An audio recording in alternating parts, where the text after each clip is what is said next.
Buddy G Bear here, Homesteading the Desert. This is January 21st, Sunday, 2018.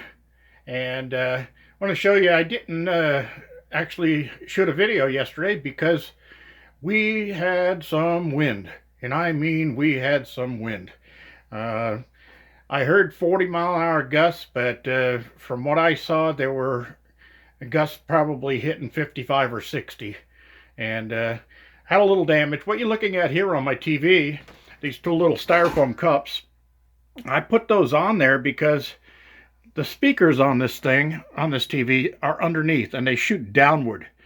So when I'm sitting in here and I'm watching TV, I have to crank the sound up. And then when I come over to this side of the room to get something, my God, it's blaring on me. So I made these two little cones here to fit around the bottom of the TV and over the speaker areas, which is underneath here, as you can see when I run my finger.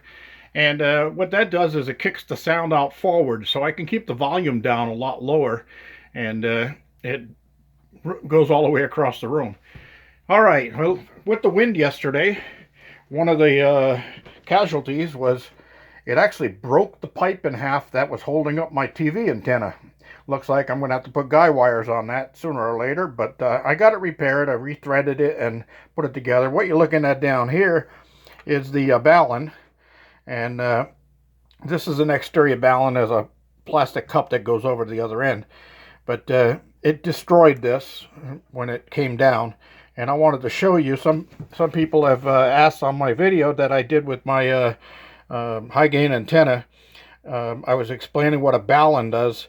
This is a 75 to 300 ohm, and what you're looking at inside here is there's a little carbon donut-like thing, and there's the wires wrap around one side and around the other, and then they come out, and one connects to the positive pole of the type F here, and the other one goes to the negative of the type F, and that's all there is to it. And then this little wire here actually is part of it, and it all fits inside of this little encasement here, and that's all that's inside of these things. Well, this one is history, although I may try soldering it back together when I have absolutely nothing else to do. Okay, another thing is, you see I pulled my stove out here. When I originally did this stove, I only put two of these brackets on the cabinet to hold it in place. And what was happening was the stove was swiveling back and forth. So I made another bracket today and I installed that. So now the thing is solid on there and it doesn't move on me. And I hated when it moved because sometimes it would move and I'd go to push it back and I had a pot of something cooking on the stove and it'd spill over because of the jolt. Yeah, I fixed that. Okay, and the other thing I was doing was underneath here, inside the cabinet, I store pots and pans in the front side here, but in the back side, I had my small propane bottle, little 20-pound bottle that was running just the stove. Well, I've got this cabin is all piped into the big propane tanks outside, and that's where the main stove is going to connect down the line.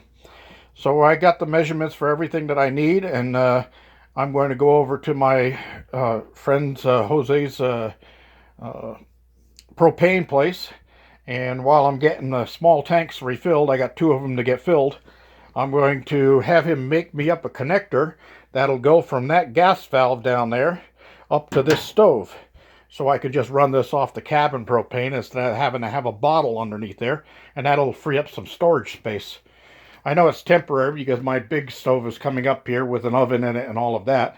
Right now I use a Coleman oven that sits on top of the burner, and it works, but it would be nice to have everything set up the way it's supposed to be. And I like this little refrigerator so much, I may keep this and just build a small 2x2x2 box, a cube that goes underneath it, and set this up on top so it's up higher. And then the box underneath I can use for storage of pots and pans. That'd be pretty cool, huh? And then I still have room on top of it to store stuff. You can see my pot there on my pan there with some coagulated bacon fat in there. Boy, I make some good French fries in that. Anyway, there's the water. And I went into town yesterday and I did an excursion, and I was supposed to bring this bottle with me and get it filled up, but guess what? I forgot.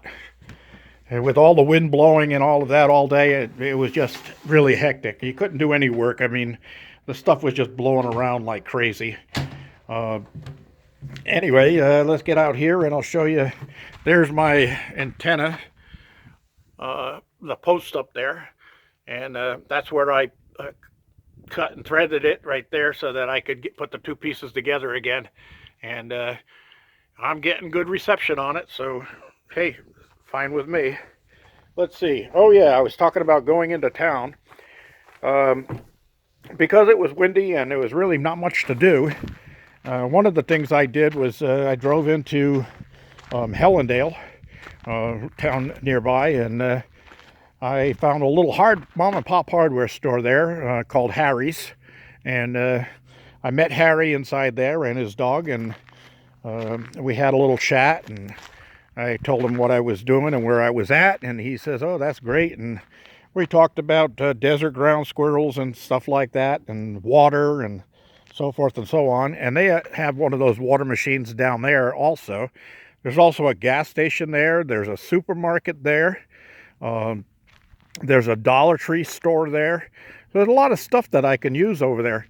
And I already used the hardware store. I came all the way back, and when I got back, that's when a little mini tornado came through and tore my antenna down, and I heard it come and crash, and the whole cabin shook when that thing hit.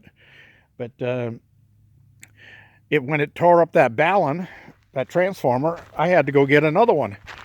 So I said, well, let's go see if Harry has it. And Harry has a sign on his door that says Harry has it. So I walked in and I said, Harry, I need one of these ballons. And at first he said, oh, we don't carry anything like that. That's old technology. And I says, oh, well, and I happened to look up, and sure enough, there was two of them on the wall. And I said, you do carry them? He goes, oh, I thought you were saying ballast for fluorescent lights or something. And I said, no, a ballon, B-A-L-U-N. He goes, oh, yeah, we got those. So it was $3, and I got my repair done. Okay, then I came over here, and up and behind my water tank there, ever since I got out here back in 2016, there's always been a bunch of holes back there. They were old rabbit burrows, and they're not being used anymore. They had grass growing across them, so you can tell nothing was going down inside them. And there was no disturbed dirt around them. But I always looked at them as, well, that's a good place to break an ankle. So today I got out here with my drag sled grader, and I graded this whole area off. And I've still got that one mound of dirt to dig up and move. But all the other stuff here, all the holes and that stuff, Andy will remember all of this because his little dog used to run in here and stick his nose down inside the holes because I think ground squirrels were going down in there. And I found some ground squirrel holes around here, but hey, they all got plowed over, and everything's all leveled off here. I did some back blading. I fixed the road going out for the water truck. I fixed the road coming in for the water truck. So I got some work done today.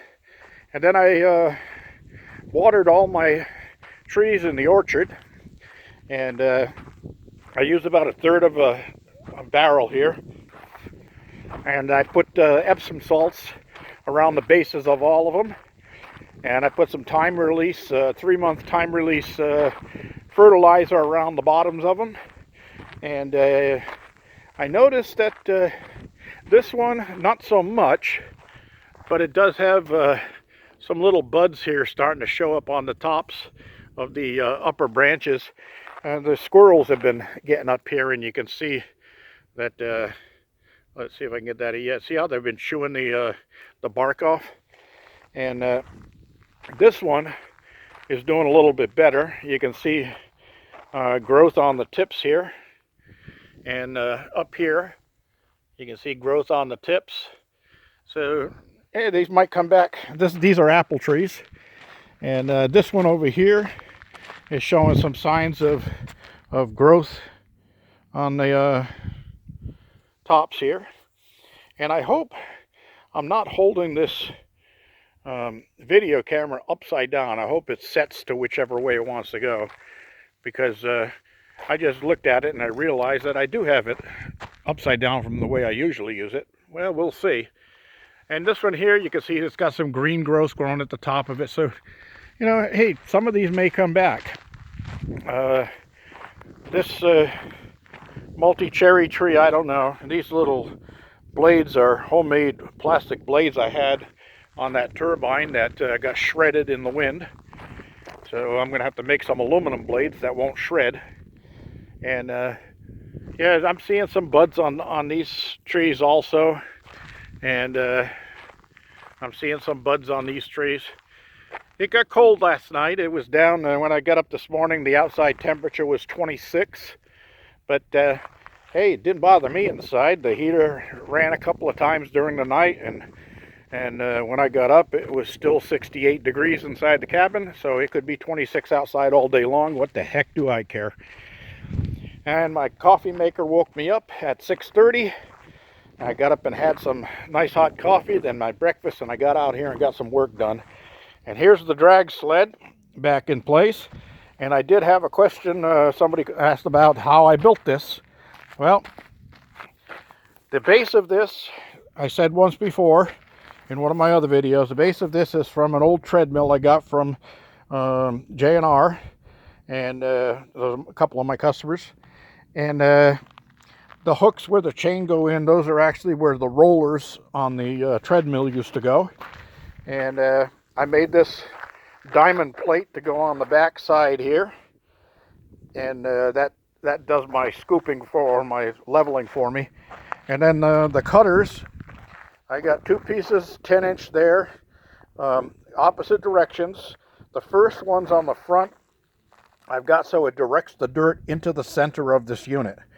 Then the other two kind of direct the dirt back into the center here also, because they're already cutting behind the first ones. And then everything comes down to this one, and those are two pieces at 3 feet long each, and welded together in a 90-degree right there, and then put towards the rear of this. And then I also have some angle iron braces going from that cutter or that shaper back to the main frame for added support, because that takes a lot of beating. As you can see, I run over little bushes and stuff, and it just shreds those right out of the ground and just keeps on grading. And then this piece back here kind of levels everything off, as you can see when I dragged it here, and gives you a nice looking grade. So that's all there is to it.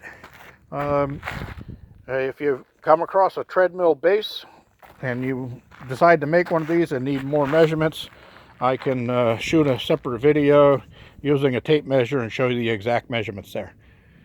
All right, I got to get some other things done here. Time to get the cabin cleaned up, and I got some work to do. So, G-Bear signing off from another episode of Homesteading the Desert.